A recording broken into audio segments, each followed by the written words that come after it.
자, 우리가 세 번째의, 그죠? 강의는 이제 17조입니다. 우리가 하다가 이제 좀 길어져서 끊었는데요.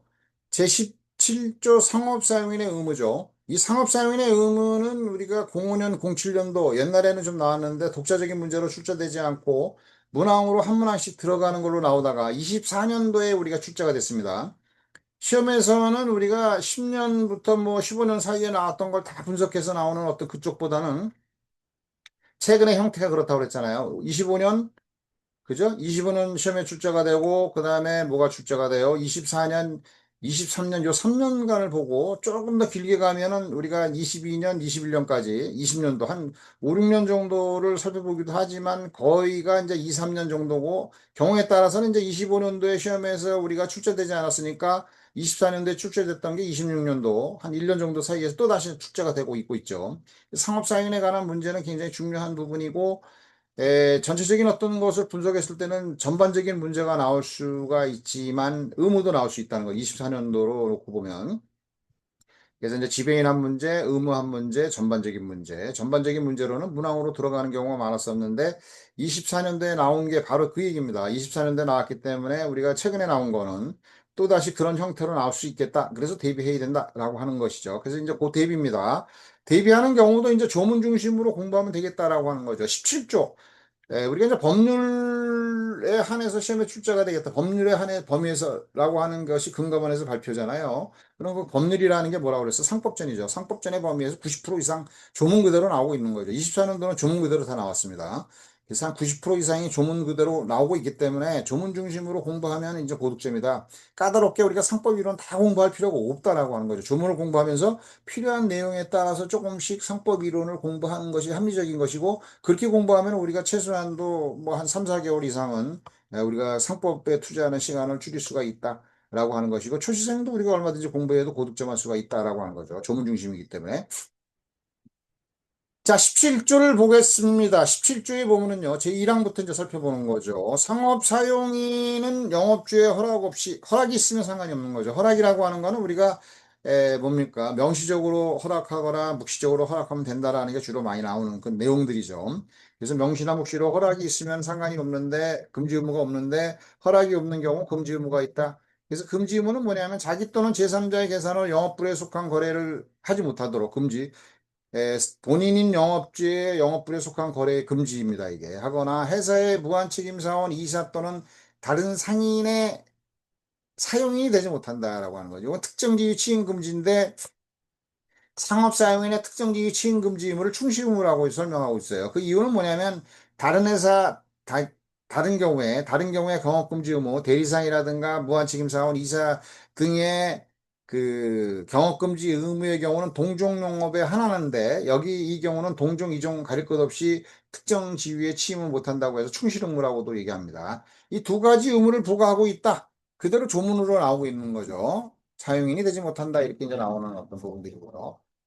자, 그 다음에 이제 보면은요, 두 번째는 이제 뭐냐면은, 요게 이제 뭐냐, 개입권이라고 얘기하는 건데, 영업불의에 속한 거래의 금지에 위반돼서 상업사용인이 거래를 한 경우에, 이 얘기입니다. 그래서 위반해서 거래를 한 경우에 그 거래가 자기 계산, 상업사용인의 계산으로 했을 때는 영업주는 이를 영업주의 계산으로 한 것으로 볼 수가 있고, 제3자의 계산으로 한 것일 때는 영업주는 사용인에 대해서 이로 인한 이득의 양도를 청구할 수 있다라고 하는 거예요. 그대로 이제 시험에 나오는 건데, 여기서 이제 좀 까다롭게 기억을 하면, 최근에 그런 게 잘 나오지는 않지만, 상업사회인이 자기 계산 또는 제3자의 계산으로 제3자와 거래를 한 경우에 그 제3자의 거래 자체는 여기서 얘기하는 개입권과 무관한 거죠. 이 개입권이라고 하는 건 영업주의 영업불에 속한 거래를 하지 못하도록 금지되어 있는데 허락 없이 한 경우에 영업주가 상업사용인에 대해서 한 권리를 행사하는 게 개입권인 거고요. 이미 제3자에게 넘어갔다 그런 거 제3자와의 거래는 유효한 거죠. 그래서 제3자와 거래를 한 경우에 제3자가 선이든 악이든 시험에서 선이면 유효하고 악이든 무효다 그런 게 아니면 거래가 이루어졌기 때문에 선이 악이든 거래는 유효하고 거기서 이제 또 문제가 발생되면 싸움이 되겠지만 그런 경우에 이제 거래는 유효하고 제3자에 넘어간 이득이나 제3자가 가지고 있는 물건이나 이런 것들은 영업주가 반환을 제3자에게 청구할 수 없는 거죠. 상업사용인에게만 청구할 수 있는 겁니다. 그래서 요게 이제 개입권이다. 두 번째는 상업사용인에게만 청구할 수 있다. 자, 그 다음에 전항의 규정은 영업주로부터 요것도 시험에 자주 나오는 거죠. 상업 개입권을 행사한 경우에 그죠? 영업 사용인에 대한 계약 해지 또는 손해배상 청구에 영향을 미치지 않는다. 개입권을 행사한 경우에 있어서는 계약 해지가 이제 해임인데 해임을 할 수가 없다. 그러면 안 되는 거예요. 해임도 할 수 있고 손해배상도 청구할 수 있다. 영향을 미치지 않는다는 그 얘기죠. 그 다음에 이제 우리가 특정 지위 취임금지에는 영업부에 속한 거래를 하지 않는 부분이기 때문에 뭐예요? 요거 개입권이 없습니다. 다만 이제 위반됐을 경우에 계약을 해지하거나 해임하거나 손해배상 청구를 하는 것밖에 없다라고 하는 것, 그것도 이제 기억하면 되겠고요. 자, 제2항에 규정한 권리는 영업주가 거래를 한 날로부터 2주간을 경과하거나 거래가 있은 날로부터 1년이 경과하면 소멸한다. 여기서 이제 시험에 나오는 거는 뭐 특별한 건 없이 2주간 그럼 요거 1주간 그럼 틀리는 거죠. 1년을 2년 이러면 틀리는 거죠. 그래서 2주간과 1년을 기억해야 되는 것이고요. 좀 더 이제 과거에 좀 까다로운 문제로 나왔다고 하면은 요걸 제척기간이라고 얘기하는 거거든요. 어떤 사항이 기간이 지나면 그것이 이제 그 권리가 소멸되는 경우에 두 가지가 있는데 하나는 소멸시효 기간, 그 다음에 하나는 제척기간이 있어요. 소멸시효기간은 이제 상사채권은 5년이고 민사채권은 10년이잖아요. 그럼 중간에 중단 사유가 발생하면 다시 5년, 10년으로 다시 연장이 되는데 이 제척기간은 6개월이 지났다. 그래도 6개월만 남는 거예요. 연장되지 않는다. 중단 사유라는 게 발생되지 않는다라고 하는 거죠. 이게 제척기간이다. 막 시험에서는 또 다시 나오는 건 아닙니다. 자, 강의에서 보면은 이제 우리가 조문에서 이렇게 설명하고 있으면서 강의가 조문 자체가 그죠? 상법 이론이라고 보고 여기서 이제 조문을 다시 한번 설명하고 있는 겁니다. 기출지문과 관련 연결해서 여기 이제 우리가 하나의 어떤 상법 이론이다 이런 거죠. 요즘 최근에 나오는. 그래서 보면은요, 제1번 첫 번째 번호 상업사용인은 영업주의 허락 없이 허락이 있으면 상관없고 자기 또는 제3자의 계산으로 영업주의 영업불에 속한 거래를 하거나 회사의 무한책임사원 이사 또는 다른 상인의 사용인이 되지 못한다. 그대로 나오는 거죠. 17년, 21년도에 나왔다. 라고 하는 것이고요. 그 다음에 상업사용인이 영업주의 허락 없이 거래를 한 경우에 그 거래가 자기 계산으로 한 것일 땐 이는 영업주는 영업주의 계산으로 한 것으로 볼 수 있고 제3자의 계산으로 한 것일 때는 영업주는 사용인에 대해서 이로 인한 이득 양도를 청구할 수 있다. 상업 사용인에 대해서 영업주가 청구할 수 있는 권리보다 제3자에는 권리를 청구할 수 없다라고 하는 거죠. 23년, 24년도에 나온 거고요. 자, 우리가 23년도에 이렇게 우리 나오는 거는 뭐냐면 한 조문으로 돌아가는 거예요. 전반적인 문제의 조문으로 돌아가는 거니까 기억해 두면 좋겠다. 5년, 6년도에도 우리가 시험에 출제되는 부분에서 이렇게 문항으로 들어갈 수가 있다, 더 확률적으로. 왜냐하면 상업사용 전반적인 문제가 출제될 확률이 더 가장 크기 때문에. 자, 영업주의 개입권의 행사는 영업주로부터 사용인에 대한 계약 해지 또는 손해배상 청구에 영향을 미치지 않는다. 개입권을 행사하고도 우리가 해임할 수도 있고 손해배상 청구도 할 수 있다. 여태 설명한 부분들이고요. 개입권은 영업주가 그 거래를 한 날로부터 2주간을 경과하거나 그 거래가 있은 날로부터 1년이 경과하면 소멸한다. 이걸 이제 2주간이나 1년을 바꿔서도 낼 수 있고 나온 적이 있고 하는 부분들이죠. 이게 시험에 그대로 나오는 겁니다. 그러니까 우리가 조문을 그대로 외워야 된다. 조문을 중심으로 공부하다 보면 시험에 출제됐던 걸 공부하면 아 이게 나왔구나. 다음에도 이게 나오는 거구나. 이거는 외워야 되는 거구나. 이렇게 공부한다 이런 얘기죠. 자, 상법 부가 이론 더 뭐 설명할 필요도 없긴 하지만 전반적인 것을 다시 한번 공부해보고 넘어가겠습니다. 우리가 여기서 이제 마지막이 되는 부분이니까 이 10조부터 17조에 해당되는 거죠.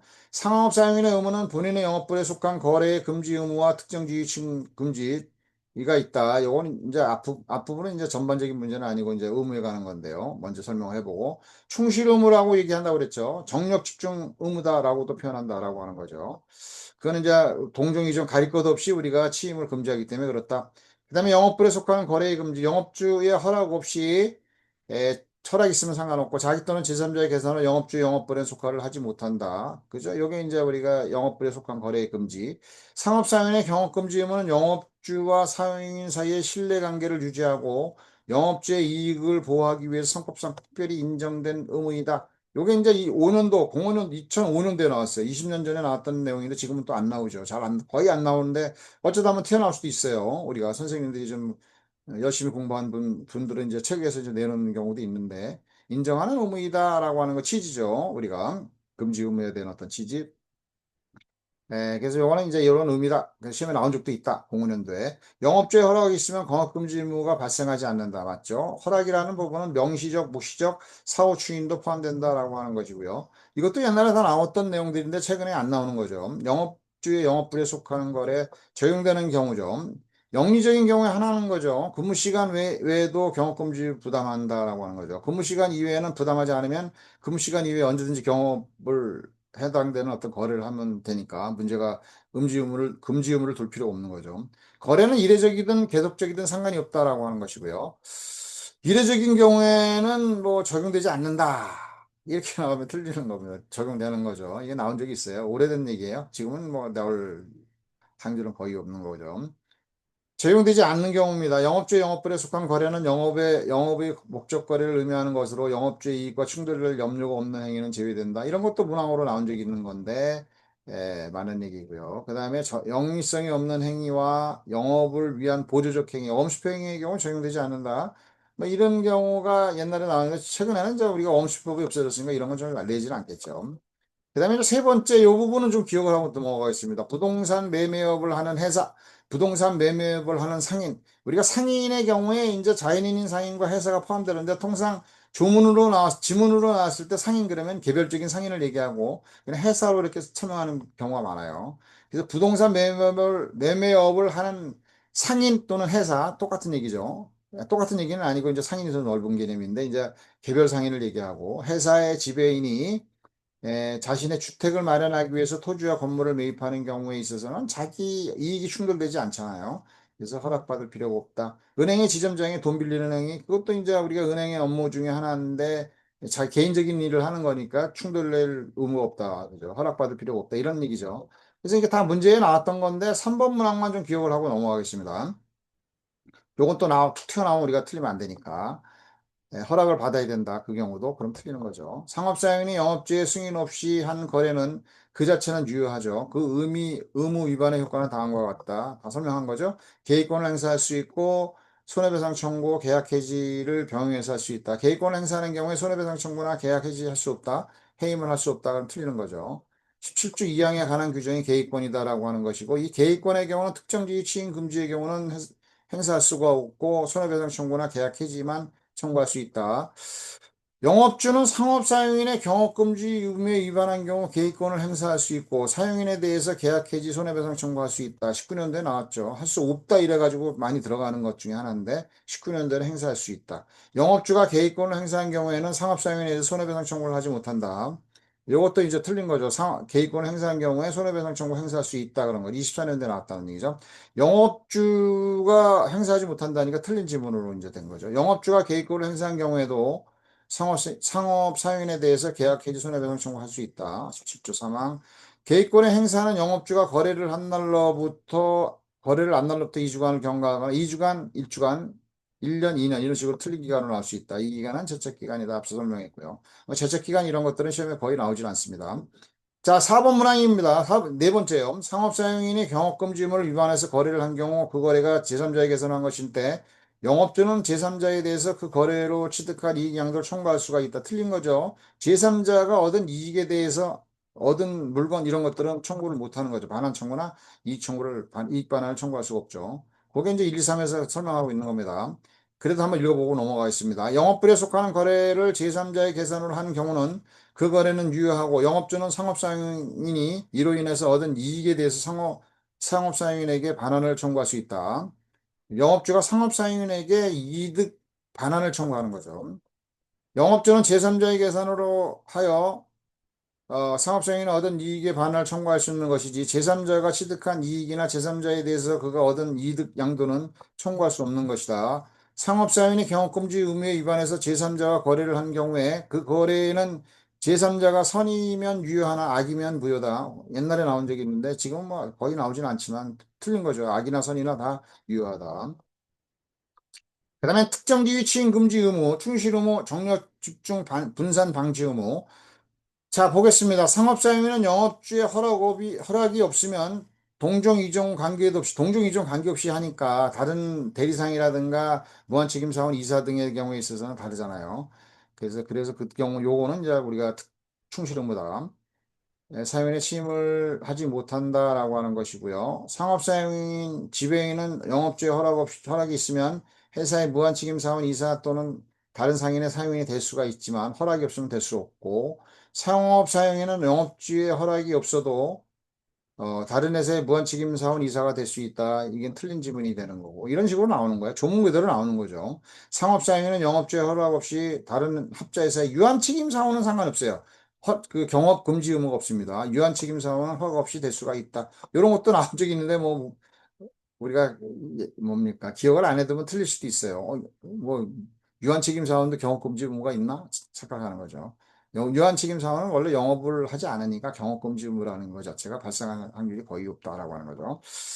자, 본인은 손해배상 청구권, 계약 해지를 행사할 수 있고 개의권은 행사할 수가 없다. 특정 기유 침입이니까 개의권이라는 게 발생할 수 없다. 여태 설명한 거고요. 전체적인 어떤 내용인데 전체적인 내용에서도 뭐 우리가 그냥 넘어가도 되는데 좀 한 번 더 설명을 하고 다시 한번 그 뭡니까 점검을 하고 넘어가는 거죠. 상업사회인의 자격은 자연인만 가능하죠. 법인이 된다고 하면 법인에 또 우리가 상업사회인 같은 존재가 나와서 또 해야 되니까 복잡합니다. 그래서 법인이 인정되지 않는다. 그다음에 행위 능력자일 필요가 없이 제한 능력자도 가능한다. 그러나 제한 능력자의 범위에서 피성년 후견인 우리가 피한정 후견인은 정신이 좀 약간 바약하지만 일정한 부분에는 똑똑한 정신도 있다라고 하해서 원칙적으로 능력자를 보는 거죠. 새로 바뀌는 법에서는. 그러면서 제한된 범위 내에서는 이제 제한 능력자다 이런 건데 우리가 피성년 후견인은 정신 상실을 전제로 해요. 그래서 정신 상실된 자를 상업상인으로 하면 망하는 거죠. 그래서 될 수가 없습니다. 이 경우는. 업무집행사원 이사 등은 상업사용을 겸할 수 있으나 감사는 겸할 수 없다. 이것도 이제 감사에서도 나오고 여기서도 나오는 부분들인데 감사는 거기 411조가 나오죠. 겸직금지 의무가 있잖아요. 감사는 그래서 회사 및 자회사의 이사 또는 지배인, 기타 사용인의 직무를 겸하지 못한다. 겸직금지 의무가 있죠. 그래서 감사는 뭐 우리가 그 지배인 등 그다음에 사용인의 직무를 겸직하지 못하지만 이사는 상관없습니다. 그래서 감사의 겸직 금지 의무 외우게 되는 거죠. 주식회사의 지배인은 당해 회사의 직무를 겸할 수 있으며 이사를 겸할 수 있다는 이사를 겸할 수 있다 그러면 틀리질 않죠. 감사는 안 되니까 겸직 근무가 안 되니까 지배인의 의사 능력을 갖춘 제한 능력자가 아닌 자연인이어야 된다라는 거죠. 의사 능력, 제한 능력자도 되니까 둘 다 틀렸네요. 이게 16년도에 나왔던 모양이다. 그래서 감사의 겸직 금지 의무 이사는 겸직이 안 된다라고 하는 것이죠. 그다음에 이제 전반적으로 보면은 요게 이제 중요하게 옛날에 요게 이제 어떤 포인트 중에 하나의 것들이에요. 다시 한번 정리를 하는 거죠.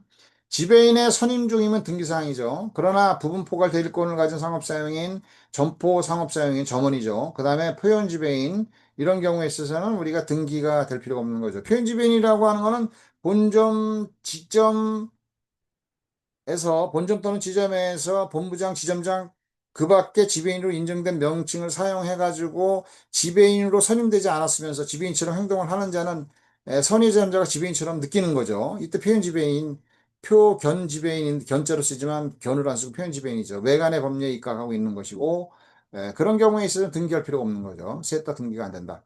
지배인과 부분 포괄 대리권을 가진 상업사용인의 경우에 있어서는 본인의 의사표시에 의해서 수권 행위죠. 행위에 의해서 우리가 대리권이 주어지지만 점포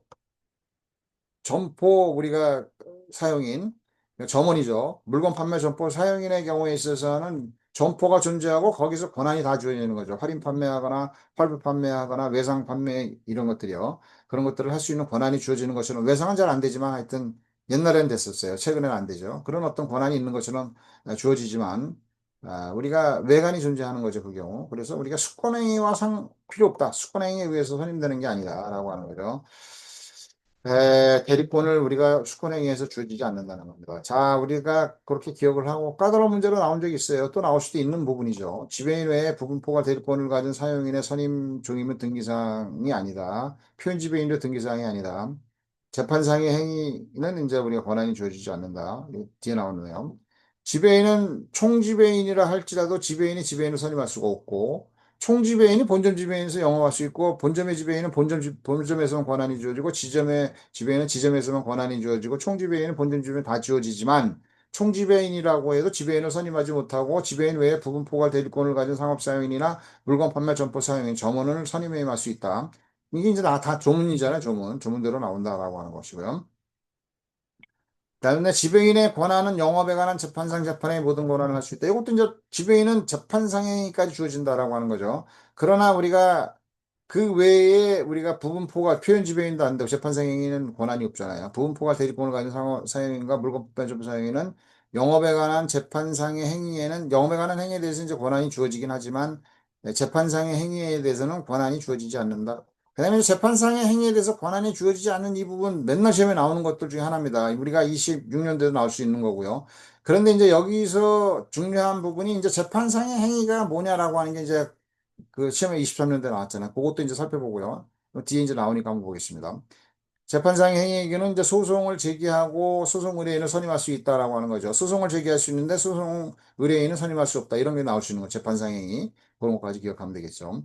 영업과 관련한 자금의 차입, 영업에 관한 행위, 이제 이게 부분이 나오는데 자금 차입이나 대여 또는 엄수표 발행은 지배인의 권한 범위에 속한다. 이런 것도 나왔는데 잘 안 나오죠. 영업을 폐지하거나 이건 영업의 행위가 아니죠. 영업 양도 이건 영업에 관한 행위가 아니죠. 상호변경 영업에 관한 행위가 아니다 이거죠. 가세에 관한 행위, 영업에 관한 행위 아니다 이런 거. 이런 건 할 수가 없다라고 하는 것이고요. 그 다음에 다른 영업의 양수 이 부분에 대해서는 지배인의 권한 범위에 우리가 수권 범위로 수권이 됐다고 되어지지 않고요. 특별하게 인정하는 너 이건 좀 다른 영업도 양시 좀 해라고 하는 어떤 그런 경우 아니면 안 되는 거죠. 문제가 한번 출제됐죠. 자, 부분적 포괄적 대리권을 가진 사용인입니다. 판례에 의하면 주식회사, 요것도 이제 우리가 간혹 가다 까다로운 문제로 나왔는데 최근에 안 나오다가 툭 튀어나올 수도 있어요. 우리가 이사의 경우는 지배인이나 다른 사용인이 될 수 있는 거잖아요. 그래서 판례에 의하면 주식회사의 기간은 아닌데 이제 이 사람들도 판사들도 잘 모르니까 우리가 기간이라고 하면은 뭐가 있어요? 자, 이사회 대표이사, 그 다음에 감사, 감사위원회라고 하는 어떤 집행임원 이렇게 있는 거죠. 그래서 주주총회까지 이제 이렇게 돼 있고 이제 그게 기관인데 상무이사라고 해서 기관은 아니죠 우리가 업무집행 이사가 되는 거지. 그런데 이제 기관이라고 생각하는 거야 상무이사는. 그래도 이제 판례가 그렇게 설명했으니까 넘어가야죠. 판례에 의하면 상무이사는 상업사용인이 될 수 있다. 그 상업사용인 중에 부분포괄 대리권을 가진 상업사용인이 될 수가 있다. 그죠? 그러니까 뭐 영업부장도 될 수 있다. 영업 뭐 인사부장도 될 수 있다. 상무이사가 겸할 수 있다. 이런 얘기인데 판례 입장이다. 요거 하나 정도도 요거는 좀 기억하고 넘어가겠습니다. 기억하고 넘어가고요. 그 다음에 이제 물건 판매 점포 사용인 점포에 의해서 점포가 없으면 점포 사용인이 존재하지 않잖아요. 그래서 점포를 떠난 판매를 하는 외무사원은 여기서 말하는 사용인이 아니다. 옛날의 경우에 이제 화장품 코너가 백화점에서 쭉 있는데 지금은 있는지 없는지 모르겠지만 저는 뭐 그런 관심이 없어서 우리가 가방을 들고 다니면서 파는 외무사원이 있었잖아요. 이 경우는 점원이 아니다 이런 얘기죠. 그 다음에 보험회사의 영업소에 수속되어 있는 외무사원, 보험 모집인이죠. 보험 모집인도 우리가 해당되지 않는다라고 하는 거죠. 전체적인 어떤 얘기를 다시 한번 봤고요. 여기서는 이제 17조의 경업금지 의무도 독자적인 문제로 나오고, 독자적인 문제로 나오면 조문을 중심으로 공부하면 되겠다라고 하는 것이죠. 여기까지 설명해서 상업사용인 다 설명했고요. 그 다음에 이제 상호인데 상호 설명 안 하고요. 우리가 뭡니까? 상업장부에 대해서 이제 다음 시간에는 설명하겠습니다. 자, 우리가 여기까지 설명하고요. 다음으로 그죠? 또 녹음을 넘어가 보겠습니다. 자, 마치겠습니다.